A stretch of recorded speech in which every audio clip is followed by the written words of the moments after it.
Alrighty, we are back. Sorry for the delay, everybody. We had a little bit of a technical issue where I had to restart the stream. I don't know what was going on, but it seems like I and David were kind of like there was some sort of delay, and like we kept like freezing on stream or something like that. But we're back. Apologies for the delay. Apologies for the new stream. But I wanted to make sure that we could continue with the proper technical.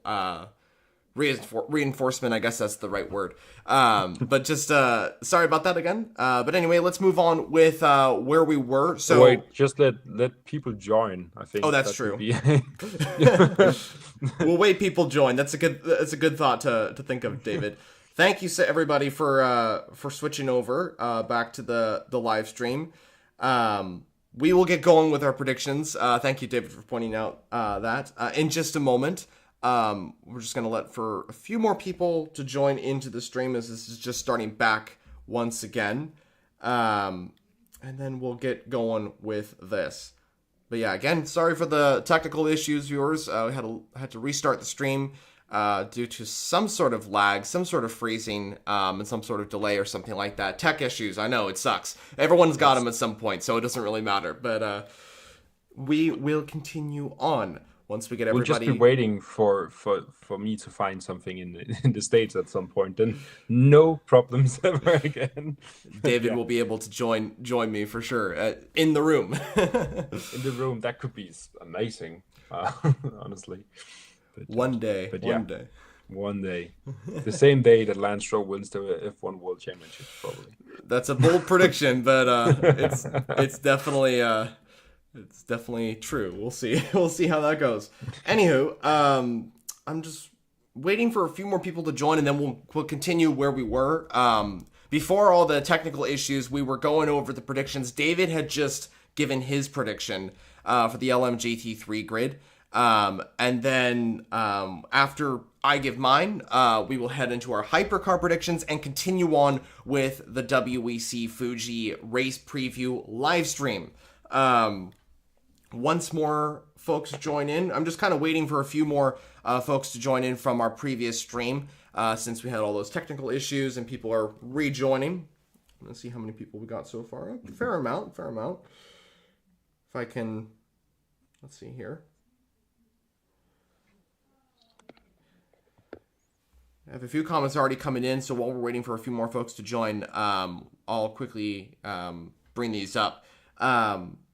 One question says, guys, is there any chance of Cadillac winning in Fuji? That's a bold prediction, but is it possible, David?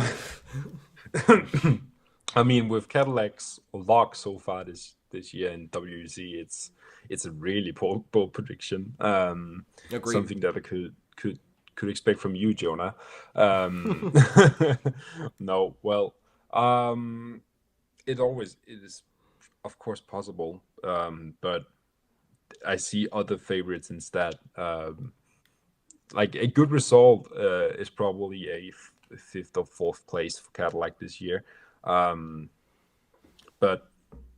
yeah, they haven't had the pace and the luck on their side this year in WC. So no, honestly, it's not gonna happen. I don't believe. I'll get onto my predictions as well as Jonas for Hypercar and the overall victory later. But yeah, Cadillac is. I can already say Cadillac is not in my top three. So no, unfortunately not.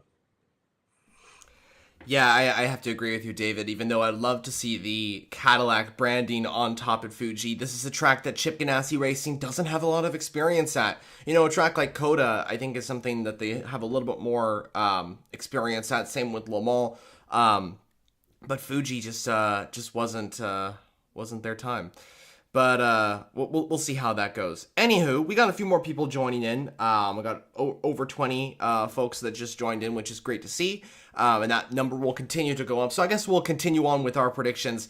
Yes. David, you just predicted, and I'll get those predictions out on screen so viewers, you can see what we are predicting. David, you just predicted the number 91 Manthey EMA Porsche to win the 6 Hours of Fuji in LMGT3.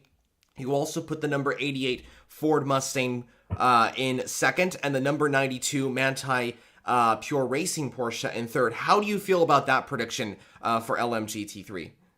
Well, I'm comfortable that I'm gonna get two of them right, uh, because I honestly see Porsche just dominating this race, at least in the GT Le Mans class. They have been dominating throughout the whole year. So I'm just echoing myself saying that they will win like from all the other races because they have just been that good this year, and it seems like that team is the best prepared for each Le Mans. But I hope for a Ford masterclass. Of course, I love the number 88. The delivery of that car is great, and the car itself is great as well. And we have seen with the long straights at Le Mans, they did really well. And of course, we have a long straight here as well that is extremely important for the race. So unless there's something happening like the rain that we almost always see at Fuji, I could see a pretty dominating display from Porsche. Yeah, I have to agree with you. I think that Porsche's definitely got a strong a strong package heading into Fuji and for the remaining Bahrain race as well later on. As we talked about in the previous stream that we had just before the technical issues, Porsche could potentially win this championship in LMGT3 with the number 92 car. It's technically possible, mathematically possible as well. And so it's possible that with this results that David has put, that the number 92 Manthey Pure Racing Porsche could secure the championship. We will see. And as a fellow American, I would love to see Ford on the second place on the podium. It would be their second podium in the WEC. It would be the Mustang GT3's third podium overall with the results at the VIR race in the most recent IMSA event. So as an American, as a Ford fan, I would love to see the Mustang GT3 in second. But anyway, let's move on to, I guess, my predictions for LMGT3. And for me, and just to let you know, viewers, David hasn't seen these predictions, so this will be a shock for him, I'm sure, as well. But anyway, my prediction is that a Porsche will take the overall victory, and it'll be the number 92 Manthey Pure Racing Porsche. And I think that if they achieve this results, they will take the title as well. Second, I've gone for the 777 D Station Aston Martin. This is their home race, considering the team is also Japanese as well. Aston Martin have been performing pretty good, and I think that they could finish in second for this event. And third, I've put the number 59 United Autosports McLaren. This car, or McLaren, has achieved a podium already this season at the Sao Paulo event earlier this year. I think United Autosports have shown very strong pace with their 720S GT3s. So I had to say that McLaren could potentially get up there. But yeah, we'll see. Someone mentioned that this is pretty bold, Jonah, in the comments. It's classic Jonah. Yes, I'm known for putting bold predictions out there, so that's definitely something. And viewers, feel free to let me know or let us know your predictions down in the comments as well. In this live chat that we have right now, we already have a few folks saying their predictions for LMGT3. Somebody mentioned that the number 92 Porsche will take first. Second is the number 55 AF Corsa Ferrari. Third is the 31 BMW. Another person in chat mentioned that BMW, the number 31 car, will take the win. So a lot of support for BMW on the podium, which could potentially happen. And then for their prediction, it's the Heart of Racing Aston Martin second and one of the Porsches in third. So a lot of people saying the number 92 Porsche will take the win. And then some are saying BMW could potentially beat up there as well. David, BMW have already taken a victory so far this year. The 31 has seemed to have the edge over the 46 from what I've noticed. The 46 has been having some pretty bad luck this year, especially at Le Mans, in my opinion. Do you think that BMW could potentially be up there, even though we haven't put them in our predictions? Yeah, I mean they showed great pace around Qatar, which always also reminds me a bit of Fuji in terms of the track, with a lot of high speed cornering and a lot of a long straight as well. So So definitely, but yeah, I feel like it's always a dominating team, and then there's this fight for the final podium place, and that could be up to many different teams in that in the GTLM class, as well as the hypercar class, to be honest. So yeah, it's definitely possible. I see it more possible than seeing a D station car in second, only because I remember the Aston Martin not having the advantage that they had, like we saw last race, on these high speed tracks. So yeah, I see that the BMW could definitely finish in a third or second place, but to win, they will have to get past the Porsches that this year at least have shown to be extremely difficult. Yeah, Porsche have definitely showed very strong pace, as we mentioned. I mean, considering that we both predicted the 911 GT3 to take the win, I think that proves why Porsche are very quick. And viewers, again, let us know your thoughts down in the comments who you think the LM GT3 winners will be and their top three, respectively, as well. A lot of comments saying that Porsche are going to take the win, so they're agreeing with us, David, in this live chat that we have. And then some other folks are saying BMW, and I saw another comment that said that the 777 D station Aston Martin could finish in second. So somebody else agrees with me on that bold prediction, which is nice to see. But yeah, that's our LMGT3 prediction. We've of course predicted Porsche to take the win in LMGT3. We will see if they can pull that off, or will it be another manufacturer to take the win? It's definitely going to be an intense fight in the GT3 category as these cars make their debut in the WEC in Japan. So it will for sure be an exciting race. Now, in terms of the predictions, let's move on to Hypercar. This is the big championship, I guess, decider, in terms of the penultimate race. This could really decide how things go heading into the Bahrain event later on. And I think that it's possible that we could get a very intense fight for the championship in this WEC event here at Fuji. So I'm going to remove the LMGT3 predictions here, and I'm going to put up our Hypercar predictions in just a moment. So, David, we've talked in our previous stream that Toyota have dominated this event in the WEC at Fuji. They've won 9 of the 10 races here in this event. Can they pull off another victory? Will it be someone else? Porsche was very competitive last year with a 963. Could Ferrari get up there? Let us know your prediction for the Hypercar class, the top 3 here in Fuji. Well, yeah, I suspect that Toyota will finish on the podium, more exactly in second place. I see that they will do great. I talked about it last time, that even though they sometimes in qualifying at least have shown a bit slower pace than we're used to from that team, they will be there for the win.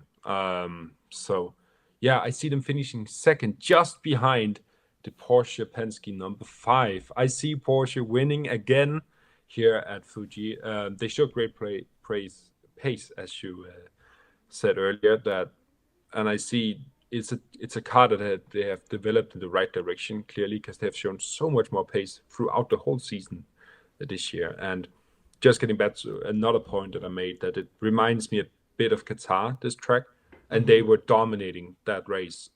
So yeah, I see Porsche doing a masterclass and finishing with both cars on the podium, with the number 5 winning and the number 6 finishing third, just behind, again, the Toyota. Because I see this being a race where a slipstream is going to be extremely important. If you can keep close to the other cars throughout the other part of the track, and then stay in that slipstream down the main straight, you're going to be having a great race. It's all about getting out of that range of slipstream and staying going ahead of cars by that much, because it's a lot that you have to clear out. It's a bit like when we see DRS trains at the Formula One games and in Formula One in general, that this is going to be a track that is going to be decided down the main straight, and if you can keep up that pace to maybe clear out enough space to get away from other cars, then you probably won't see them again. Unless, again, I said it before,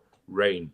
Because Fuji has been notorious for having rain and great battles in the rain. So yeah, but Toyota is going to finish second, in my opinion, just like they did last time. And I suspect a close race again, just with a Porsche winning instead of a Ferrari. I think that this is a definitely a realistic prediction, David, and I like where you're going here with the number 5 Porsche, because this would be a redemption story, in my opinion. Think back to last year. The number 5 Porsche was involved in the first lap contact and had to pit on basically lap 1. It was at the back for the majority of the race, and it just had a torrid time in the hypercar class, I have to say. Honestly, I think this was their most difficult race in 2023, the number 5 crew, that is. If they were to pull off a win and kind of line up with your prediction, David, I think this would be huge. A huge redemption story for the number 5 crew. They haven't been able to secure a victory yet this season. It's been the number 6 that has had the edge over the number 5. However, the number 5 Porsche has secured some very strong results this season. It's been on the podium a couple times. It's been up there fighting for the overall victory at certain events. Think back to Sao Paulo, the most recent one, where they were kind of up there fighting for the overall victory. At some point, or at least the podium. So I think if they finish in first, I think that would be a huge result, a huge confidence boost for the number 5 car, and hopefully this will be great for Porsche Penske in general. You've put the number 8 Toyota in second as well, which is great to see. The number 8 had a difficult race last time out in Coda, finished towards the back of the field. If they finish in second, I think this would be a great result for them on Toyota's home track, of course, as well. And then you've put the number 6 Porsche in third. So I like where you're going with this. And I don't mean to like copy you or anything like that, but viewers, I guess I'll move into my prediction now. And I've gone for something similar, but I think I've placed different cars in positions. So here's my prediction. For the hypercar class at Fuji. I've gone for the number 6 Porsche Penske to win Fuji. This car was very quick last year. In my opinion, it was the best performing entry. It led the first 4 hours or so of the 6-hour endurance race. Second, I've put the number 7 Toyota GR010. Another car I think that could potentially get the win. I think it's going to be a very close fight between the top two. I've put a Porsche in third, but it's not the Penske entry. It's not one of the Penske cars. It is the number 38 Hertz Team Jota Porsche. Ooh. I've put that car in third, and the reason why I've done that is because last year, that car was actually performing really well. The 38 car was up there in a fight for a podium. At the very start of the race, it was making its way through the field.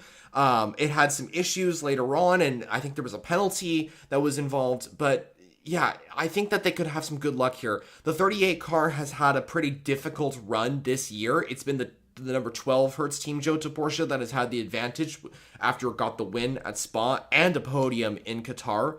But I think it's time for the Jota branding to secure what could be their last podium with Porsche before they move over to Cadillac in 2025. I think that it's possible as well that the 38 Porsche could be there not just because of the performance of the 963 and how Hertz Team Jota have performed here in the past, but also because of the drivers. Now, I think two drivers I want to focus on in particular, Phil Hansen and Jenson Button. Phil Hansen, last year in LMP2, was one of the most exceptional laps that he pulled off in the LMP2 class, got pole position in that category for United Autosports, and he qualified ahead of a hypercar as well. It was a Van Wall, so that's a little bit of a different story, but in general, it's still an achievement to finish ahead of a hypercar entry. Phil Hansen has performed really, really strong results here at Fuji before. He's a very talented racer, and I think that he could perform really well in that 38 car. Jenson Button, as well, is another successful racer, and same goes for Oliver Rasmussen, the third driver in that lineup as well. But Button also brings a little bit of experience from his time in Formula One. Of course, the Formula One race here in 2007 and 2008. Button was involved, I believe, with Honda at the time. But he still has a little bit of experience from Formula One. And I think the 2007 race, if I'm not mistaken, was the one that was affected by rain. David, I think your knowledge is a little bit more than mine. But with rain a potential factor in this race, as it is for pretty much all the events at Fuji in the WEC, experience in Formula One at this track in conditions like that, or conditions that are torrential in some way, is really, really helpful. And I think that Jensen being a part of that lineup and being with the very fast drivers of Oliver Rasmussen and Phil Hansen will be able to elevate that 38 Porsche to a successful result. And I think that that's part of my reason why that car will finish in third. I know I just gave a detailed explanation over why I've put the 38 Porsche in third, but I also just think that this is just a bold prediction of mine, and I think that it's possible it could just happen. But I definitely think, judging by your prediction, David, judging by my prediction, Porsche is potentially the car that could take the overall victory. We've both predicted a Penske entry to finish in first. We've both predicted Porsche cars to finish in third as well. I think that Porsche's got a very strong chance. However, I think that you and I, as well as a lot of the comments that are going to be coming in through the live stream and through the chat later on, are predicting that Toyota could also have a very strong run here at the WEC. However, I think another factor that we need to consider here is that the balance of performance is not favoring Toyota in this race. Coda, they had the worst weight and the worst power for the car, but this one they've taken an even bigger penalty. The car is a lot more heavier than the previous event, and I think that Toyota will have some strong pace here at Fuji, but I think the balance of performance could be a major factor. I think that it could affect them in some way, and we'll see how that works. Will they lose out to Porsche, or will they overcome this setback of the balance of performance and triumph on their home track? At least we think that they're going to be competitive with both you and me, David, putting them in second, at least with the number 7 or the number 8. Yeah, definitely. But I've said this before as well, that the BoP can't really destroy a great car and a great team. It can definitely be a challenge for them, and we've seen this with Toyota as well. They have that challenge when it comes to one lap pace. But as said before, and we saw it as well in Kota, it's the perfect example of how Toyota has been doing this year. When everything is against them, they deliver. They delivered at Qatar, even though everything was against them at that race as well. They delivered at Le Mans, everything was against them at that race as well. And now they delivered at Kota, again, a race where everything was against them. They had a bad qualifying, they had a bad BoP, but still finished second. So that team, for me, will always be on the podium. It's so hard to fend off that Toyota, that GR010. So yeah, seeing them in second place is not surprising. And even if they won, I wouldn't be surprised. For me, it's about who can get into first and second maybe, and make a gap and for the leading car, so they can get away in that sense. Because again, I mentioned this before, it's going to be incredible important to be in close with other cars, because if they get away, it's incredibly hard to catch them. The fighting is going to be extremely close around this track, as it always has been. So yeah, but I see, like you mentioned, that the 38 car has been, and I saw some comments as well, it has been the more unlucky car. Right. The same can be said for the number 5 Penske, also having unlucky races and slower pace than their sister car. The number 8 as well, not having the season of the number 7, but like we see in the championship right now, Toyota leading by a single point. I believe it was that we talked about before the stream. It's very close at the top between Porsche and Toyota, and this race will resemble that. It's a close race between Toyota and Porsche, but I feel like the dynamic of two cars is so important around this track, and for them to help each other, because it's going to be incredibly difficult to get away from other cars around this. We saw a great battle with this in mind, with Porsche and Audi back in the day, Yes. and for the last year where we had that three different manufacturers, Toyota, Porsche, and Audi fighting. And that Audi was extremely fast at the end of the season. They had in my opinion, the fastest LMP1 car ever, with that i18 TDI. So yeah, a close race, but even there, even though Audi had the advantage, they still couldn't get away from the Porsches because they were so fast down the straight. We're gonna see something similar. Now it's closer racing. It's not gonna be a Toyota dominating race, but it's gonna be close between the Porsche and the Toyota, and we both said it. It's all about which number in the end. Yeah, and I echo your words there. I think that Toyota is going to have a very strong race. And I just want to highlight a comment here that came out just a moment ago that mentioned we must never underestimate Toyota at Fuji. And this is 100% correct. Toyota have a strong car. They have proven that they have a strong car, especially at Fuji. This is the Japanese manufacturer's home track. This is a track they have dominated at in the past with many different cars through LMP1 and Hypercar as well. So I think that this is definitely a race that Toyota will be the favorites at. I think that they have a very strong car. They have a very competitive car that can achieve the overall result. And I'm just going to repeat this again, this comment that I really, really do believe. We never must underestimate Toyota at Fuji because that's 100% correct.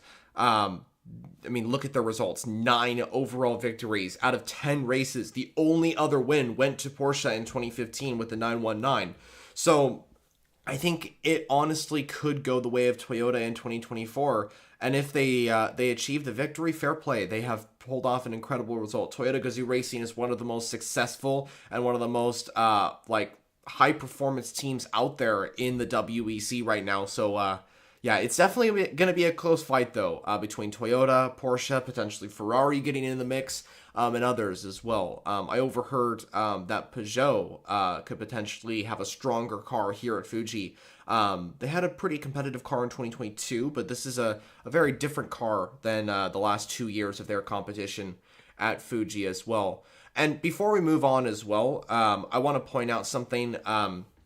3 manufacturers are entering Hypercar here at Fuji with new cars. Technically 4 if you want to count Peugeot as well with the 9X8. That's theoretically a car that's new, I guess, in some way. But BMW and Lamborghini are entering the Fuji event in Hypercar for the very first time. These 2 manufacturers have never competed before. Alpine, on the other hand, has. We look to 2022, the A480, the grandfathered LMP1 car. That car got the 3rd place overall. It just finished behind the Toyotas. It beat the other French hypercars, the Peugeot entries, although those cars did have reliability issues. So it's possible that Alpine could take the experience they had with the A480 and convert it into potentially a successful result in the hypercar class in 2024. Alpine also raced here last year in the LMP2 category with, I believe, the A470, if I'm not mistaken. I think that's what the car was called. I can't remember the exact name of it. But yeah, they had 2 cars competing in the P2 category. So maybe that experience will help their drivers and their teams. So I think that Alpine could have a very strong race here at Fuji, more so than Lamborghini and BMW due to the experience and the pace of the A424. That's just my opinion, though. Yeah, definitely, and experience we have seen this year in general has been a major factor. Like you said, Alpine in general is a really experienced team when it comes to endurance racing. I've done a lot of years in an MP2 with extremely really good success, and they did the grandfather LMP hypercar, which was a LMP1. Let's be honest. Which also showed great pace at these types of tracks. But yeah, in general, we should never underestimate Toyota. They have been dominating this championship for many years for a reason. Yeah, people would say that in the years when there weren't really competition, but you still have to finish the races. You still have to pull off the right strategy because there will always be another car in there. You may have the pace advantage, but you still have to win the race. and for them to do that with such a dominating fashion as 9 victories is, then yeah, never underestimate them. Not especially at Fuji, but also at every single other race in WEC, because they have always been there. They have always been fighting at the top. That's why it's extremely hard to take them off a podium place. But you mentioned something about Alpine, and I would ask you this question as well, because who is going to be this surprise competition, and who's going to be a surprise car and team this race? Because for me, BMW could have a great race, and yet we talked about this before. I'm stealing your words a bit, but BMW showed great pace at Coda. They have learned a lot about that car. The WRT team have learned a lot about this car. So yeah, I could see them have a great race. Besides the podium places, because there's a lot of fighting in Hypercar in general. We tend to lose the contact with that, because it's for the overall victory and for the overall podium. But throughout the field of Hypercar, there's been a lot of close racing. So who's going to be the surprise package around this track, Jonah? I gotta agree with you. I think it's BMW. I think that they have a very strong car. You pointed out some very interesting facts, which I totally agree on. I think that even though BMW has never competed in the hypercar class here at Fuji, I think that they have a very strong package that could allow them to take the overall win. Or sorry, not the overall win, a commanding result. I don't think that the overall win, as I mentioned incorrectly just a moment ago, is on the cards, but I think that they could potentially be there in the fight for some successful result. Another factor that I want to mention, this is going back to last year. When we think about BMW, we think about the manufacturer. You know, we think about BMW has never competed, the M Hybrid V8, all that sort of thing. But let's take all that and put it off to the side for a moment. Team WRT, let's move on to that, because when we think about the Team WRT has been super dominant here at Fuji in the past. In 2023, they dominated that race in the LMP2 category with the number 41 car, the Orica 07 entry, that is. And the 31 entry was also in the fight for the podium as well. So I think Team WRT is a team to watch out for. Whether BMW has the pace and they can help, I think that they together can get a successful result, considering Team WRT's past and considering the pace of BMW and their M Hybrid V8. I think that those two factors can combine to create a successful package here at Fuji. So that's just my prediction, and hopefully I did answer your question, David. Yeah, you did. You definitely did. Some people may also be surprised that we didn't mention Ferrari at all. Yes. I mean, they won the last race. They have been great this year. They won them all for a second time in a row. But what makes especially you, Jonah? Because for me, Ferrari didn't have a great race here last time out. They have had some good races, some bad races. They've been really inconsistent, actually, throughout this year. We saw Imola; they had a great race until they made the most stupid strategy call ever. So what makes you not put them into the fight for the podium, at least? And of course, you could say that if we took a top 5 instead of a top 3, there will be more, then we would talk more about it. But I see them fighting BMW for that 5th place, and some of the other Porsche privateer teams. But what makes you not put them up there? I think there's two reasons. I think there's two points that I have here when it comes to Ferrari. One of which is what you mentioned just a moment ago, last year. Last year in 2023, the 499P had probably the most consistent run out of any car besides Toyota. They were on the podium in every single event. The one race they weren't on the podium was here at Fuji. Fuji was, I'd say, I don't know if hopefully I'm using this word correctly. Actually, never mind. I'll put it in a different way. Ferrari, they had very strong pace here at Fuji. They had very strong pace in every other event besides Fuji. And I think that considering last year's performance and considering where Porsche was last year, I think that Ferrari are yet again not going to have the fastest car. This was the race that they didn't really have the best package, or like out of the rest of the field. Hopefully that makes sense. But I think that we're going to see something similar here at Fuji. And I think another factor as well is going back to the BoP.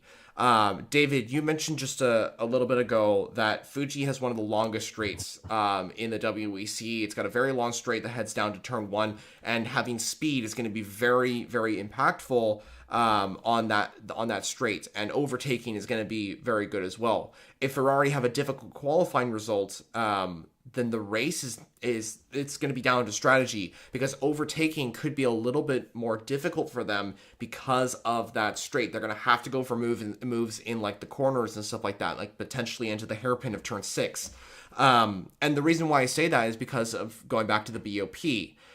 Ferrari is set with, I believe, 500 kilowatts, which is the second slowest car on the grid in terms of power, or the second least powerful car on the grid. Toyota has the least powerful car.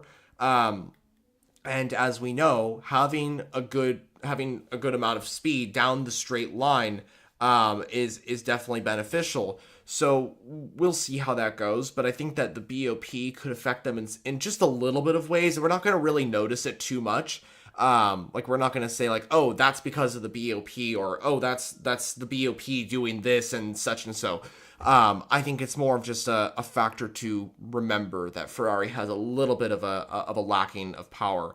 And then considering, going back to what I was saying before with the 2023 results, Ferrari finished behind Toyota and Porsche in the Fuji event, off the podium for the only time that season. And I think that, as you mentioned, David, I think they're going to be fighting with BMW, and I think they're going to be fighting as the third, maybe the fourth fastest manufacturer in the hypercar class. I think it's going to be Toyota and Porsche right at the front, and the battle for third is going to be Ferrari, and maybe BMW, and potentially even Peugeot. I think that's kind of where I see that mix for third position. I hope, as a Ferrari fan, that the 499Ps can be competitive. Of course, Ferrari have a third car as well, a car that has won last time out in Austin, so that's a huge confidence boost as well. And they also have a driver in the hands of Robert Kubica, who won last time out in Fuji in the LMP2 category for Team WRT, who dominated that race as well, along with his co-driver. So Ferrari definitely have a strong package. I think they have a strong driver lineup. I think they have the ability to challenge for the overall win, but it's about that final bit of power. It's about that final bit of overall performance and consistent performance to challenge the likes of Porsche, to challenge the likes of Toyota. And we'll see how that goes. But yeah, that's just my thoughts on that. Yeah, definitely. It's great points, and also something I thought about, because it for this season, it would be crazy not to put them up there. And especially thinking, I talked about the rain before. At Le Mans, they had great pace in the rain. The rain was a deciding factor around Le Mans, like it usually is. And it's also going to be a deciding factor here. Great pace throughout the rain. We saw that with Peugeot as well. That was the last version of that car.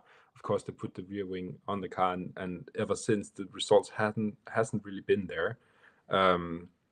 So Peugeot is a dodgy team to put anywhere, because one race they'll have great pace, and the other they'll fight the Lamborghinis, which, to be honest, they should be beating. The Lamborghinis, totally new car, and Peugeot has had that car for a few seasons now.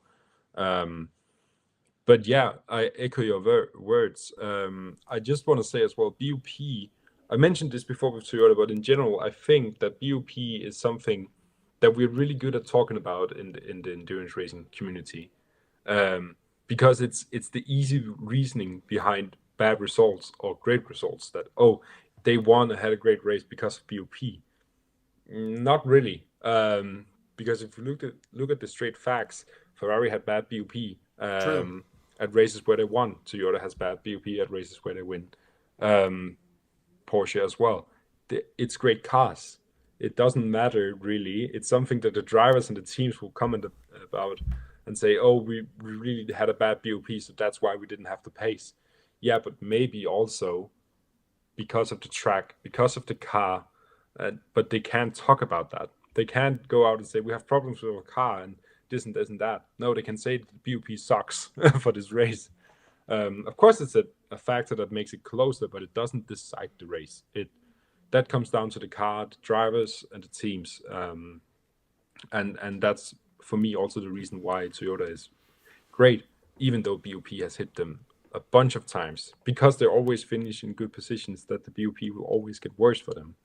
So yeah, I just want to get that out there, because a comment I also saw that BOP is not something we should cry about and talk about all the time, because BOP is more a helpful tool to make closer racing, but it doesn't decide the races at all.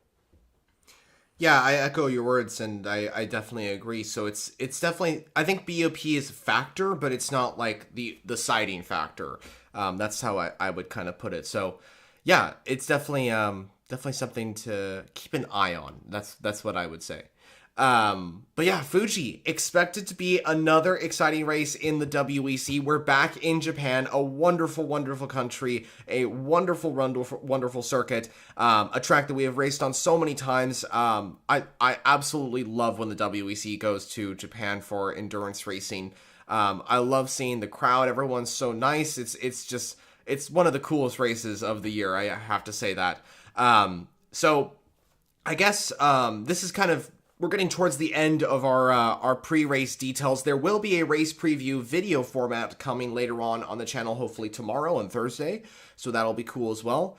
We'll chill here for a little bit and see if we can answer a few more questions. So David, if you see any major questions that you would like to bring up, feel free to do so. I will do the same. Viewers, ask your questions as well. We'll stay here for the next 10 minutes. But in that time, while everybody's commenting and we're going through stuff, I want to mention that we will be back live streaming this weekend once again for a watch-along.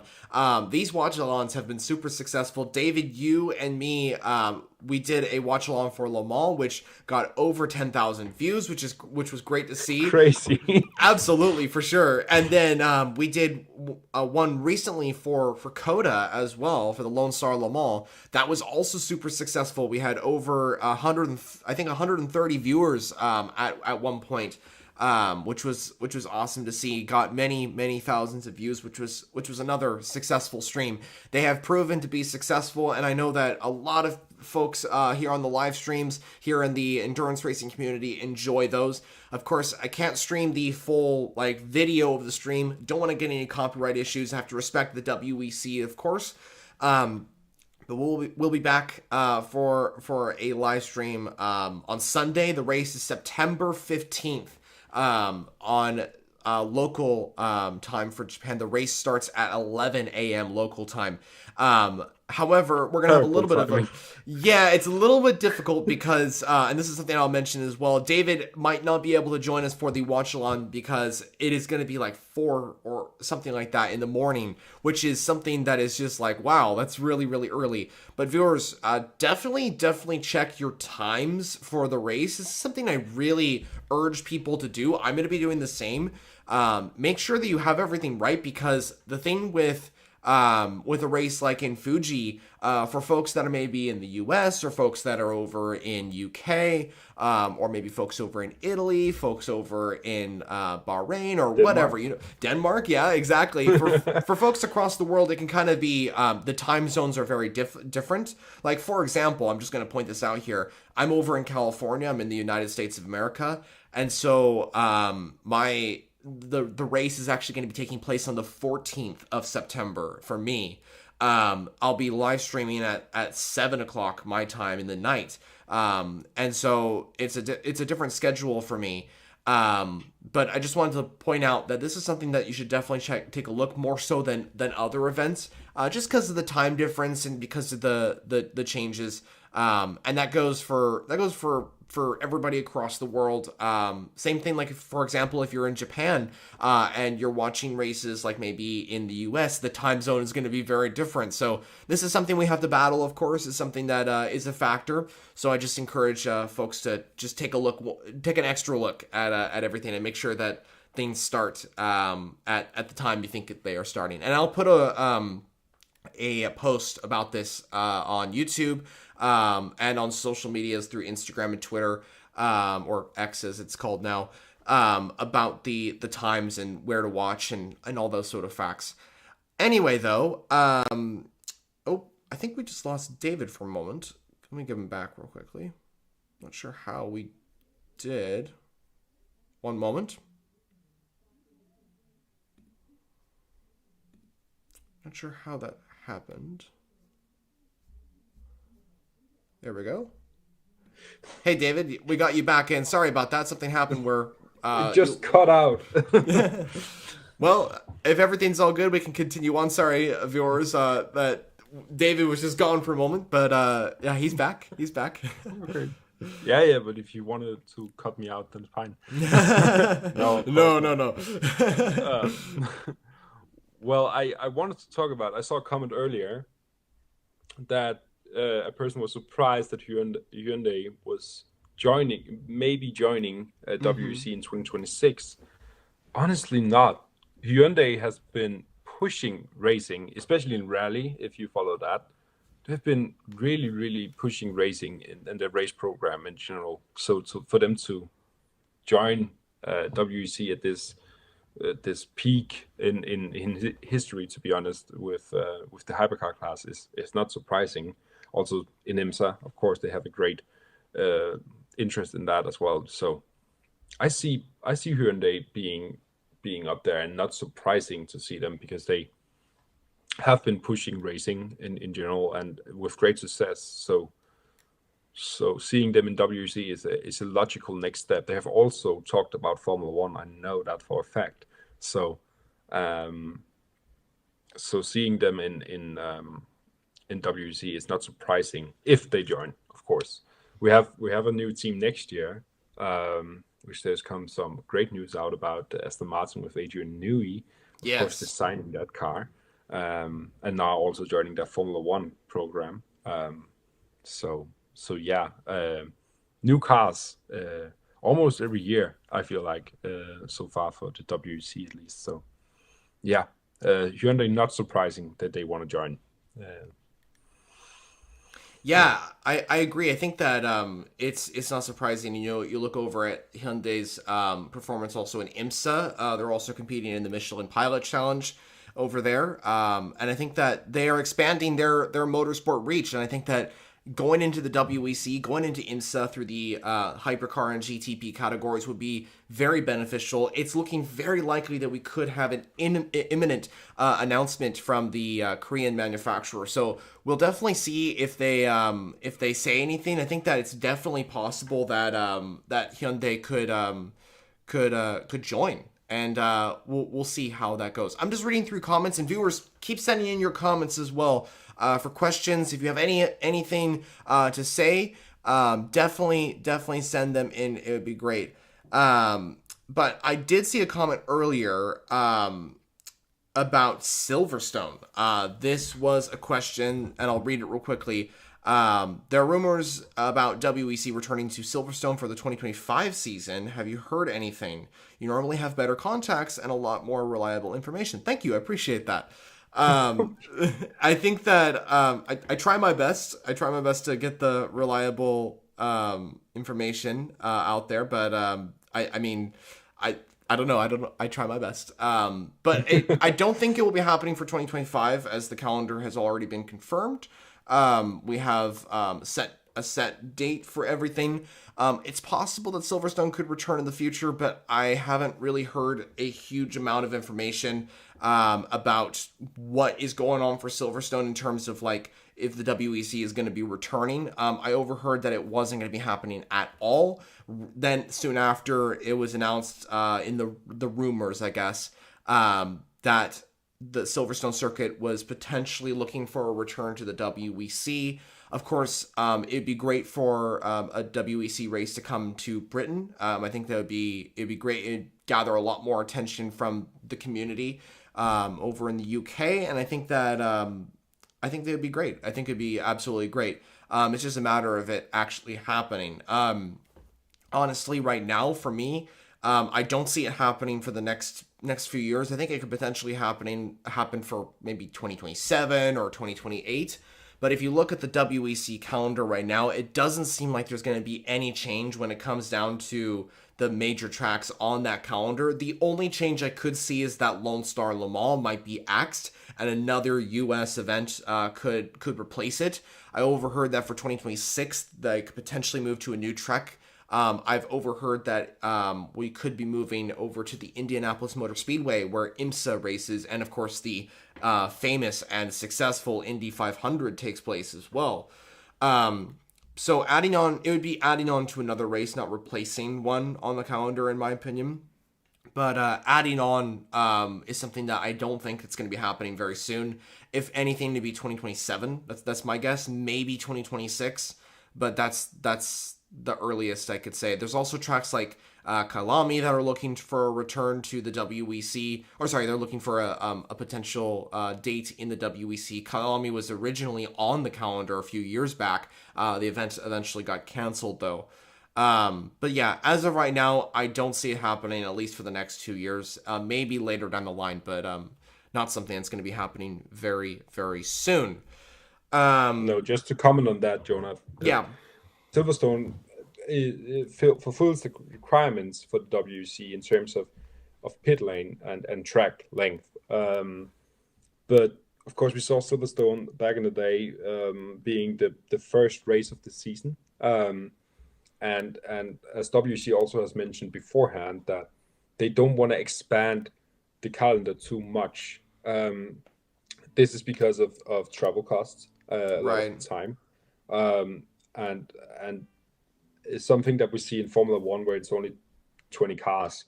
It's a lot fewer teams, whereas WEC is a lot more cars, a lot more teams, and thereby a lot bigger cost for them to go to different tracks. So I don't believe that we will see the calendar expand unless we have enough teams with enough cash.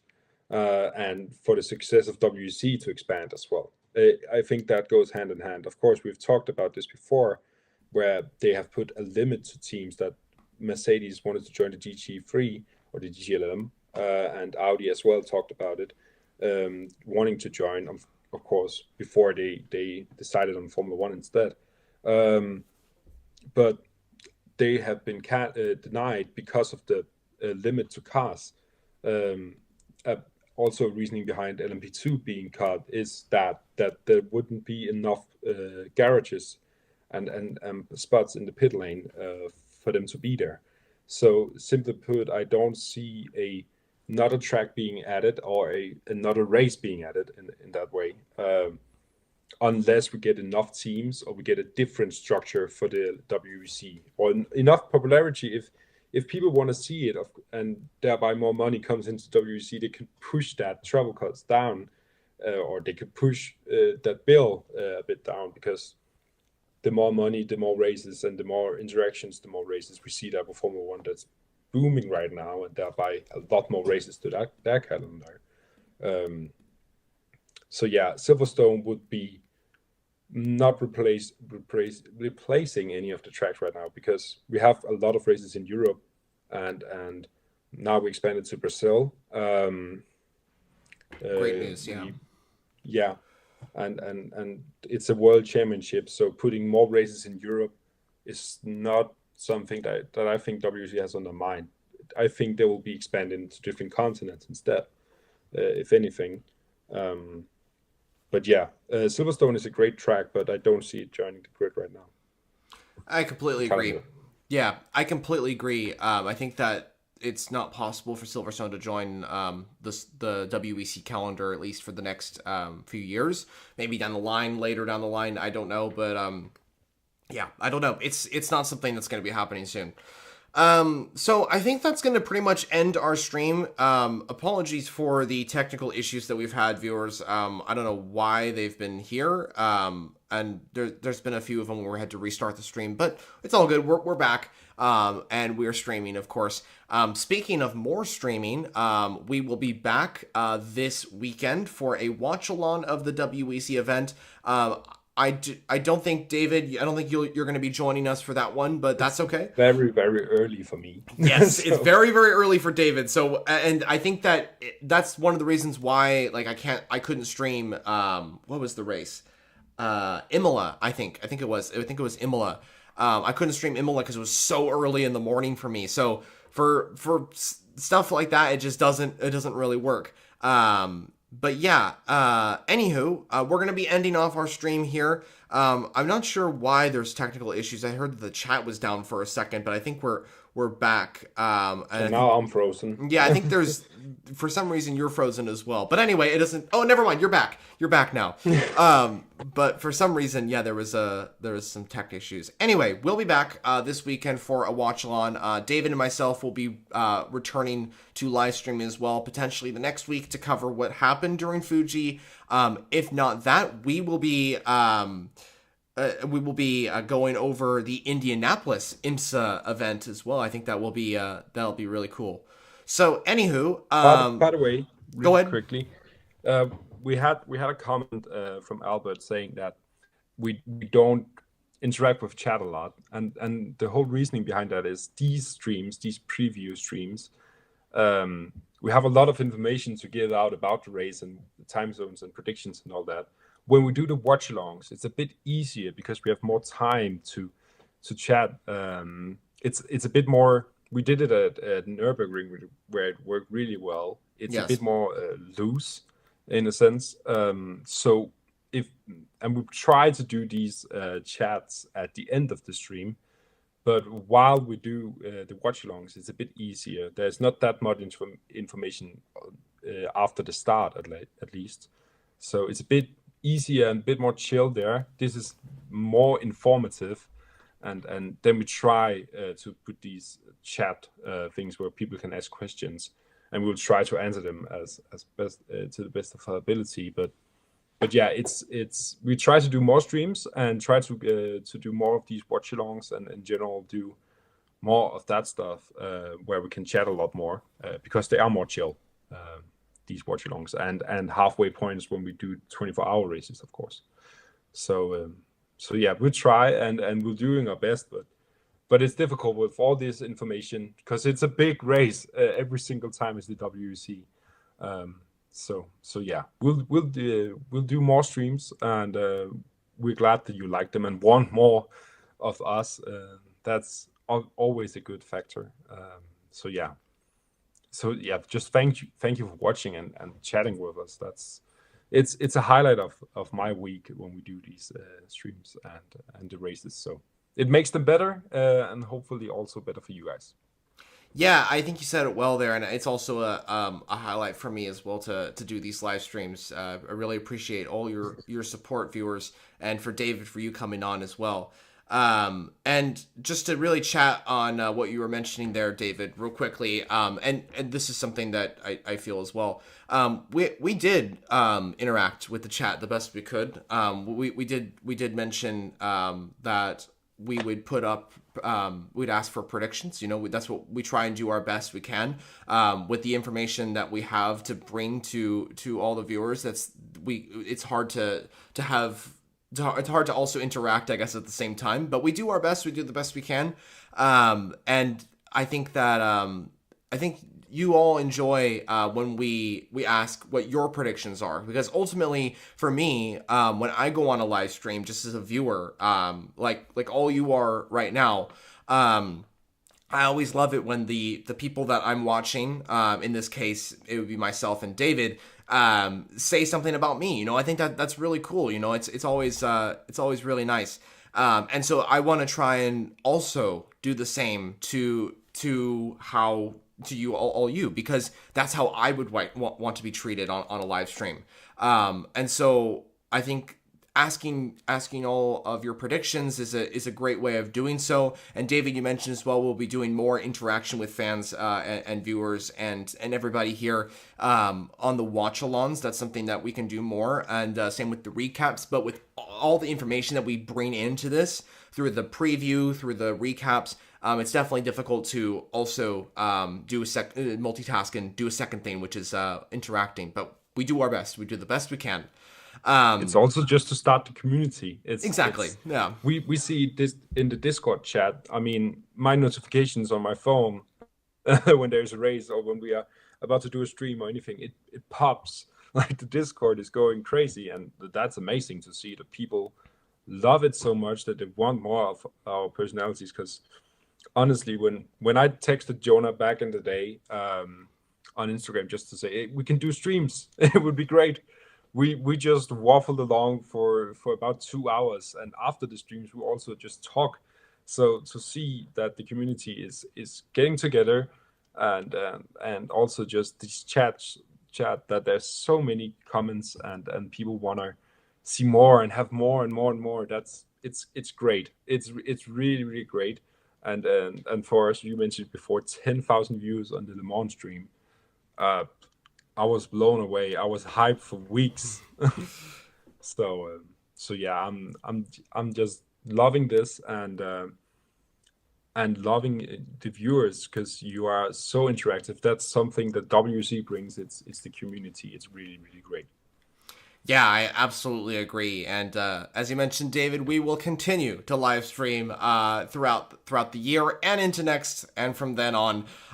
It's going to be very, very exciting. But yeah, this weekend is the 6 Hours of Fuji. This was our pre-race details of a live stream format. Hope you all enjoyed everything that we talked about in this live stream.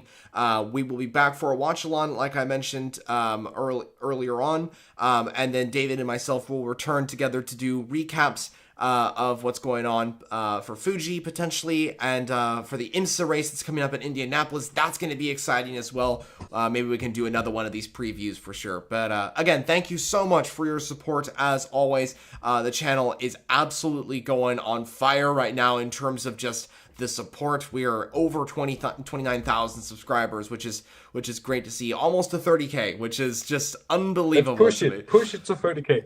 Absolutely. Viewers, keep going. We'll keep this going. We'll keep streaming. We'll keep putting out videos. We'll keep making content, and we'll go with the flow. We'll keep doing WEC, IMSA, endurance racing content as we continue on. But again, thank you so much for joining us. That was David. That was me, and we are signing off from our Fuji pre-race details.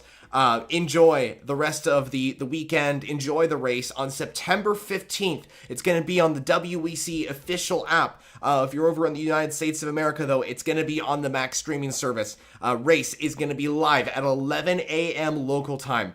Check the dates, check the calendars, all that sort of thing, and let's have a great race weekend. So anyway, have a great rest of your days, and we'll see you